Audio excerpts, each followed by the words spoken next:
Sejumlah pengusaha tahu dan tempe di Jakarta berencana untuk mogok produksi massal setelah harga kedelai semakin tidak terkendali. Mereka berencana tidak akan memproduksi tahu dan tempe hingga 3 hari ke depan. Bagaimana aksi para pedagang tahu dan tempe itu? Kita akan bergabung dengan rekan Adi Purnomo yang berada di sebuah pabrik tahu di Mampang, Jakarta Selatan.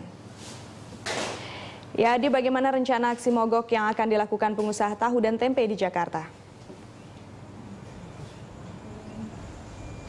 Ya Awis, sampai saat ini pengusaha tahu dan tempe masih belum melakukan aksi mogok. Namun mereka sudah mengurangi produksinya.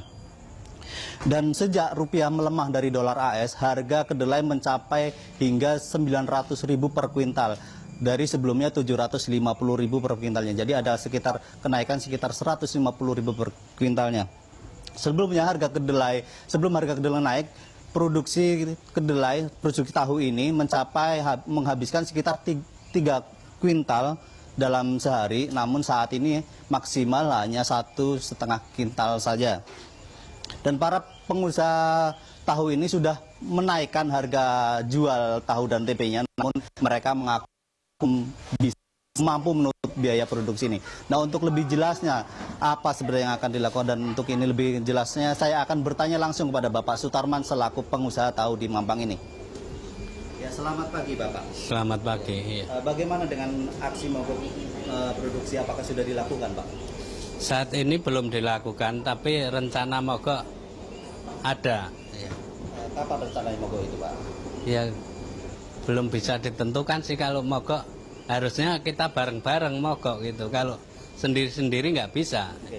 Untuk produksinya udah ada pengurangan, udah dikurangin, udah sampai berapa ini Pak pengurangannya Pak? Ya, dari 3 kintal itu paling 1,5 kintal, separuh lebih kurangin dia. Sampai saat ini Pak, ada atau tidak bantuan pemerintah? Sampai saat ini belum ada bantuan dari pemerintah atau perhatian dari pemerintah, itu belum ada. Berapa penurunan omset selama dolar naik dan harga kedelai tinggi Pak? Ya penurunan ya separuh lebih lah. Iya. Dampaknya ya Pak? Dampak yang paling dirasakan oleh pengusaha tahu dan tempe? Dampaknya ya itu produksi kita mengurang banyak untuk menutupi biaya rumah tangga, itu belum cukup. Sampai saat ini penjualan tahu dan tempenya dinaikkan berapa persen Pak? Kita menaikkan harga itu dari berapa ya? Ya sekitar 2% lah. Iya. Ya, Awis, demikian wawancara saya dengan Bapak Sutarman. Sebenarnya ada 3 himbauan dari koperasi yang disebarkan, diberikan kepada para pengusaha tahu di sini, yaitu antaranya mengurangi produksi tahu, kedua menaikkan harga, dan tidak menaikkan harga namun ukuran tahu dan tempenya itu diperkecil. Demikian Awis. Baik, Adi Purnomo melaporkan langsung dari Mampang, Jakarta Selatan.